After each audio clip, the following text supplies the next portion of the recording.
Nessa aula da disciplina, nós vamos ver alguns detalhes específicos a respeito da implementação da detecção de colisão entre entidades de jogo.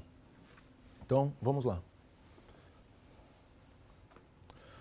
Relembrando quando nós estudamos a implementação de regras de jogo, nós podemos notar que várias delas dependem de definir se objetos ou entidades de jogo estão em contato. Por exemplo, no caso do Pac-Man, eu tenho uma regra que diz: quando o Pac-Man toca em uma pastilha de jogo, essa pastilha deve ser removida e o jogador ganha alguns pontos.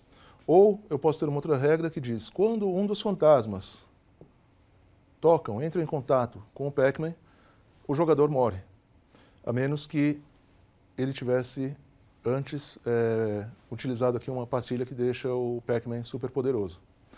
Em qualquer um desses casos, nós temos a necessidade de definir quando esses objetos, quando essas entidades de jogo estão em contato, estão se tocando, ou seja, quando ocorre efetivamente a colisão entre objetos. Pensando em um pouco mais de detalhes, relembrando da estrutura de jogo que nós já estudamos anteriormente, nós vamos ter no laço principal do jogo uma sequência de coleta de entradas, simulação e geração de saídas. Então, as técnicas de detecção de colisão vão estar presentes principalmente nessa etapa de simulação, mais especificamente na implementação de regras e, eventualmente, numa etapa de simulação física, no caso dos jogos que utilizam essas técnicas de simulação. Entrando em mais detalhes, quando nós pensamos na implementação daquela etapa de simulação, o que costuma acontecer, a sequência de operações que costuma ser implementada, é que, em primeiro lugar, nós vamos ter a programação de movimentos das entidades. Então, por exemplo, a movimentação do personagem controlado pelo jogador em resposta aos comandos que ele enviou para o jogo. Dentro dessa etapa de movimentação das entidades, nós já podemos ter alguns testes de colisão. Por exemplo, para verificar se o personagem do jogador não está tentando atravessar uma parede ou passar por dentro de uma outra entidade de jogo. Depois dessa etapa de implementação de movimentação das entidades, nós podemos ter uma etapa de simulação física. Então, quando eu tenho objetos que são modelados através de comportamentos físicos, né, como, por exemplo, uma queda causada por uma força da gravidade, né, e outros efeitos parecidos, eu também preciso verificar a colisão entre esses objetos que estão sendo simulados. Então, por exemplo, eu posso ter uma entidade que está caindo e eu preciso verificar se nessa queda ela atinge outras entidades ou atinge uma parte do cenário, por exemplo, um chão modelado como parte do cenário do jogo.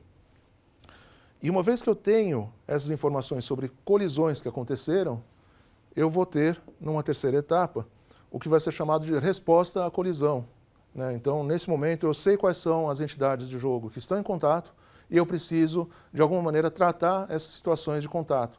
Então, isso muitas vezes vai ser feito pelo sistema de jogo, enviando eventos para os objetos que correspondem àquelas entidades de jogo, para que elas façam o tratamento adequado. Então, por exemplo, uma entidade de jogo do personagem controlado pelo jogador pode receber um evento avisando que aquele personagem foi atingido por um inimigo. E aí, então, é necessário executar algum tipo de lógica de jogo em resposta a essa situação.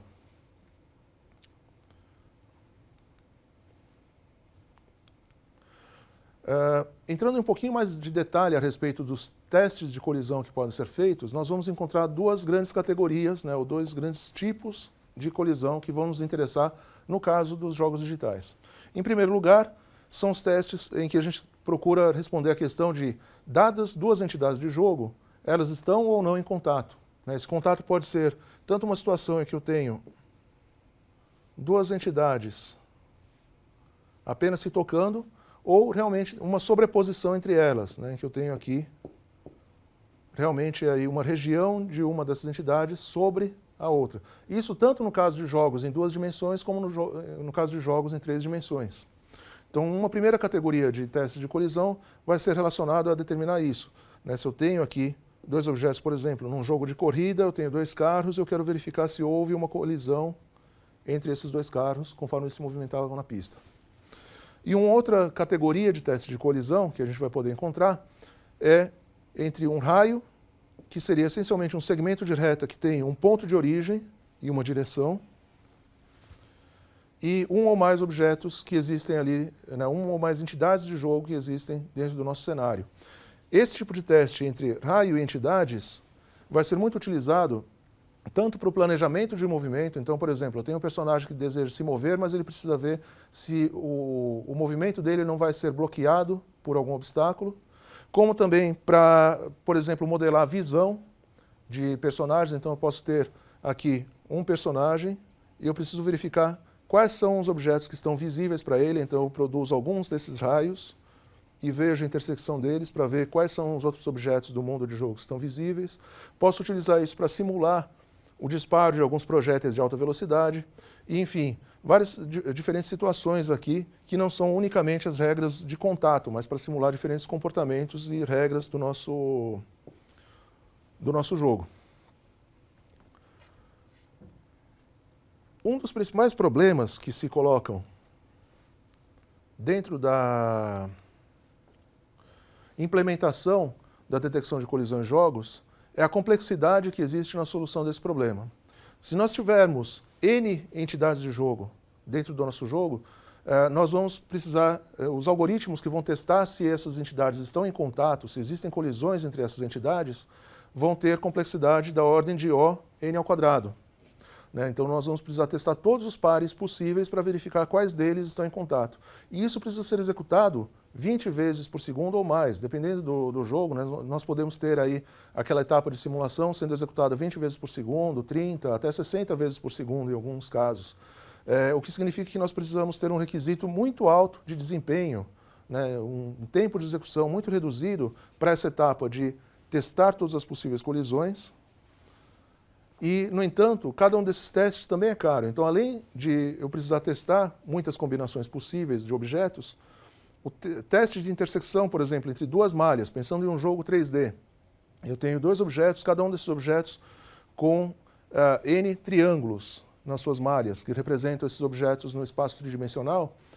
Testar a intersecção entre essas duas malhas também significa testar 2 a 2 se os triângulos que compõem as malhas de cada objeto tem alguma intersecção. Isso também vai ser um outro algoritmo com complexidade quadrática. Então, por conta disso, nós vamos ter aí uma variedade de técnicas que vão tentar reduzir o número de testes que vão ser feitos.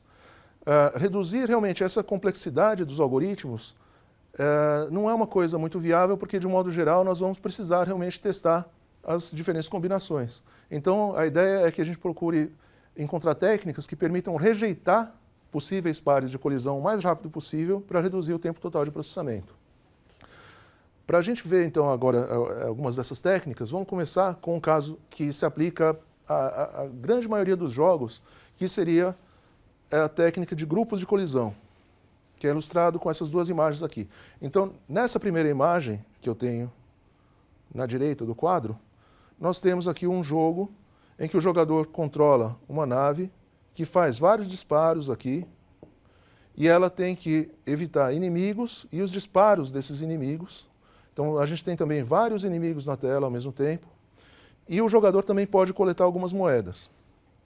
Então, a princípio, se a gente fosse implementar a detecção de colisão dentro desse jogo, a gente faria o teste de cada entidade dessa, então, por exemplo, desse inimigo, com cada uma das outras entidades, cada um dos tiros, os outros inimigos, as moedas,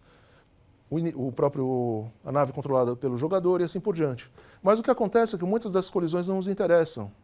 Então, por exemplo, não me interessa saber se um inimigo está colidindo com outro. A gente pode ver aqui, em algumas situações, que a gente tem sobreposição de naves inimigas e isso não é importante. Não me interessa saber se 2 tiros do jogador estão sobrepostos um ao outro também, porque isso não tem nenhum efeito. Não existe nenhuma regra desse jogo dizendo que quando 2 tiros do jogador estão sobrepostos, alguma coisa acontece. Então é uma detecção de colisão que não vai afetar o funcionamento do jogo. Então o que acontece é que eu poderia, por exemplo, agrupar essas várias entidades de jogo em conjuntos, que estão aqui pintados com cores diferentes. Então eu tenho, por exemplo, todos os inimigos, não importa o tipo, em amarelo, todos os disparos do jogador em vermelho, todos os disparos dos inimigos em verde, o jogador aqui em lilás, e as moedas em azul. E nessa situação, o que vai acontecer é que eu vou fazer somente testes de colisão entre alguns desses grupos. Então, por exemplo, eu vou testar o grupo de tiros do jogador contra o grupo de inimigos. Vou testar também o grupo de inimigos e o grupo de tiros dos inimigos contra o grupo que contém só a nave do jogador. E com isso, então, eu reduzo o número possível de colisões que precisam efetivamente ser verificadas. Então, pensando naquela estrutura em que a cada iteração do laço principal do jogo, eu vou verificar todos os pares de colisão, se eu encontrar um par, por exemplo, que tem essa entidade de jogo e essa entidade de jogo, as duas são do mesmo grupo, eu paro o teste de colisão imediatamente. Então, eu tive um custo mínimo de execução para verificar se aquele par de entidades estavam colidindo, porque não me interessa. Então, eu posso verificar para cada par de objetos se eles estão em grupos que de fato colidem. Por exemplo, uma entidade que é um tiro do jogador está nesse grupo e a outra entidade está no grupo de inimigos. Então, nesse caso, essas duas entidades podem colidir, então eu vou seguir em frente com o teste de colisão. Então, isso permite uma rejeição muito rápida de vários pares de entidades de jogo, nos casos em que eu tenho, de fato, só um subconjunto dessas colisões interessando para as regras do jogo. Uma outra abordagem que pode ser feita é classificar os objetos não em categorias que podem ou não colidir, mas pela sua proximidade. Então, essa seria a ideia básica da subdivisão do espaço, que aqui também, por uma questão de simplicidade, é mostrada em duas dimensões, mas poderia ser utilizada também em jogos em 3 dimensões. Então, nesse caso, o espaço da tela do jogo foi dividida nesses retângulos e eu poderia testar somente as colisões que acontecem entre objetos que estão no mesmo retângulo. Então, quando eu estiver testando os pares, eu poderia, por exemplo, vou testar essa entidade contra essa entidade. Uma é um disparo do jogador, a outra é um inimigo. Então, ela já passou naquele teste dos grupos de colisão, porque estão em 2 grupos que me interessa testar se estão colidindo. Mas aí eu verifico que essa entidade se encontra nessa região da tela e essa entidade se encontra numa outra região. Como elas não estão na mesma região da tela, eu imediatamente rejeito aquela colisão, porque elas não podem estar se tocando, elas estão longe demais para estar em contato. Então, essa é uma outra técnica que permite também rejeitar rapidamente possíveis pares de objetos que poderiam estar em contato. Claro que, enfim, a utilização dessa técnica de subdivisão do espaço vai depender da gente ter realmente um espaço grande em que os objetos estão distribuídos de uma maneira bem espalhada e, de preferência, que esses objetos não estejam se movendo muito rapidamente, porque se eu precisar ficar sempre reorganizando, classificando esses objetos em relação a qual região do espaço eles estão, o custo de fazer essa classificação pode se tornar mais caro do que se eu não tivesse essa etapa de subdivisão do espaço. Então, isso vai precisar ser avaliado na implementação de cada jogo para ver se, de fato, eu tenho um ganho de desempenho utilizando essa técnica ou não. Uma outra abordagem que pode ser adotada é de se utilizar formas simplificadas para o teste de colisão. Então, de novo, aqui eu estou colocando exemplos em 2 dimensões para simplificar a visualização, mas a gente poderia utilizar isso também em jogos em 3 dimensões. A ideia, como eu disse antes, é que a gente testar a colisão entre malhas geométricas de triângulos de 2 entidades, né, imaginando que, por exemplo, cada uma delas tem 1.000, 2.000, 10.000 triângulos, isso vai ter um custo muito grande, porque eu tenho que ficar testando as combinações de todos esses triângulos. Então, eu posso aproximar um objeto por um objeto mais simples, caso eu não precise realmente ter o meu teste de colisão tão detalhado para saber exatamente se cada ponto do objeto tocou outro objeto ou se eu puder aceitar um certo nível de erro. Então, por exemplo, eu posso aproximar aqui essa imagem desse personagenzinho em 2 dimensões por um círculo, ou eu posso aproximar por um retângulo, porque os testes de colisão entre círculos ou entre retângulos são muito mais rápidos de fazer do que esses testes detalhados. Por exemplo, para verificar se 2 círculos estão em contato, essencialmente eu tenho que verificar se a distância entre os centros é menor ou igual ao raio desses círculos, o que é uma operação muito mais rápida de fazer do que testar, por exemplo, mesmo nesse caso em 2 dimensões, testar se todos os pixels de uma dessas imagens estão de alguma forma se sobrepondo a uma outra imagem de uma outra entidade de jogo. Da mesma forma, testar se 2 retângulos estão se sobrepondo consiste em verificar se eu tenho uma sobreposição na vertical e uma sobreposição na horizontal ao mesmo tempo. Se eu não tiver essas duas sobreposições ao mesmo tempo, não existe colisão. Então também é um teste muito rápido de ser feito e que pode poupar muito tempo nessa minha verificação de colisões. Qual é o problema, né? Qual a limitação dessas técnicas? É justamente como a gente consegue ver aqui, nesse caso, por exemplo, do círculo, eu estou deixando de fora partes da minha representação da minha entidade. Então, se eu tivesse uma colisão, por exemplo, com esse pixel aqui, no canto dessa entidade, eu não teria como detectar usando essa minha simplificação.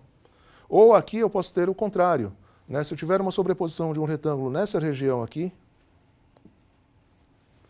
eu posso indicar que houve uma colisão, mas na verdade não existia uma parte da entidade naquela região do retângulo, né? Então eu tenho uma imprecisão dessa minha representação simplificada. Mas no caso de muitos jogos, é possível fazer um ajuste e selecionar uma forma um pouquinho maior ou um pouquinho menor do que a entidade e conseguir precisão suficiente para efeitos de jogo. Uma extensão dessa ideia das formas simplificadas é a gente utilizar hierarquias de volumes. Nesse caso, a ideia é que eu posso utilizar conjuntos de formas simplificadas e ir fazendo o teste de colisão de maneira sucessiva. Então, por exemplo, eu tenho primeiro aqui esse volume A. Vamos imaginar que isso seria uma forma em 3 dimensões, então eu teria um paralelepípedo grande aqui, marcado com essa letra A, que seria aqui o topo dessa nossa hierarquia.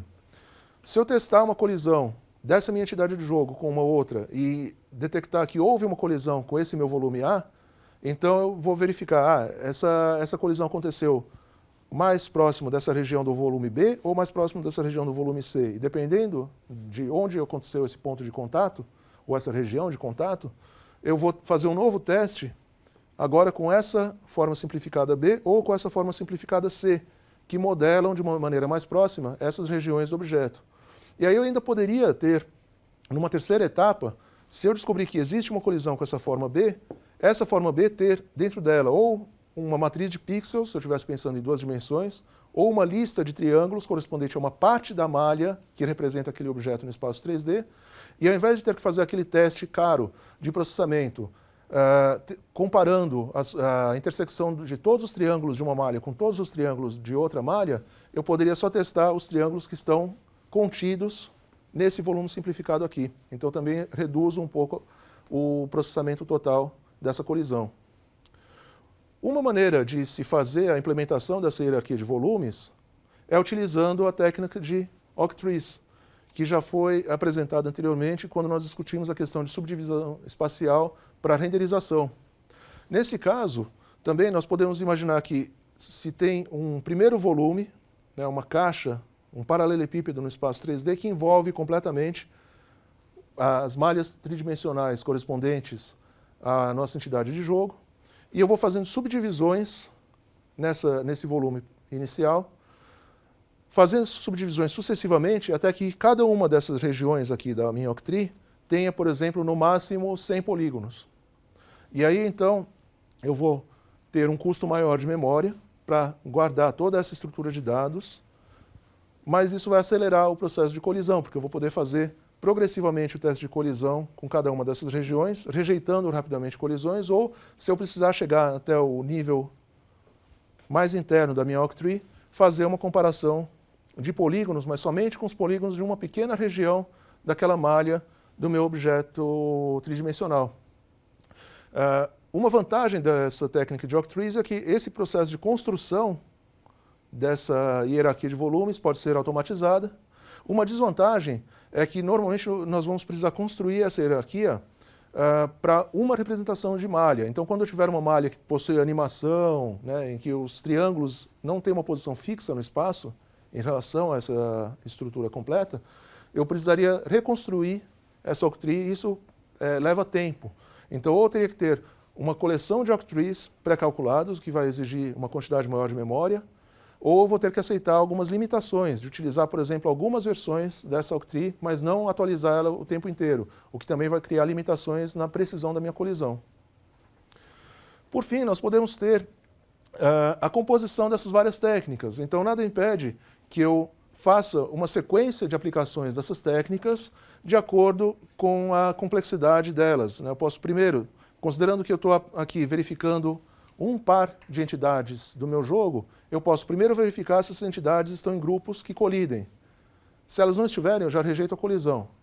Se essas entidades estiverem em grupos que colidem, eu vejo se elas estão na mesma região do espaço. Se elas estão na mesma região do espaço, eu faço, por exemplo, uma verificação baseada em hierarquia de volumes. E aí sim, caso todos esses testes tenham tido sucesso, eu faço o tratamento da colisão. Mas em todas as situações em que isso não é, desses testes não é verdadeiro, eu já rejeito aquele par de maneira mais eficiente. Uma outra questão que não foi tratada em detalhes nessa aula, mas é uma extensão das técnicas que nós discutimos aqui, é a questão de trajetórias. Então eu posso ter um jogo em que eu tenho, por exemplo, duas entidades aqui, essa marcada em azul e essa marcada em vermelho. Quando nós falamos da detecção de colisão nessas diferentes técnicas até o momento, nós estamos imaginando que nós estamos considerando cada instante discreto do tempo. Então eu tenho um primeiro momento da simulação do jogo em que essa entidade está aqui. Mas vamos imaginar que ela se desloca com uma velocidade tão alta que em um único passo de tempo, na próxima iteração do lastro principal, ela já se desloca para essa posição aqui, do outro lado.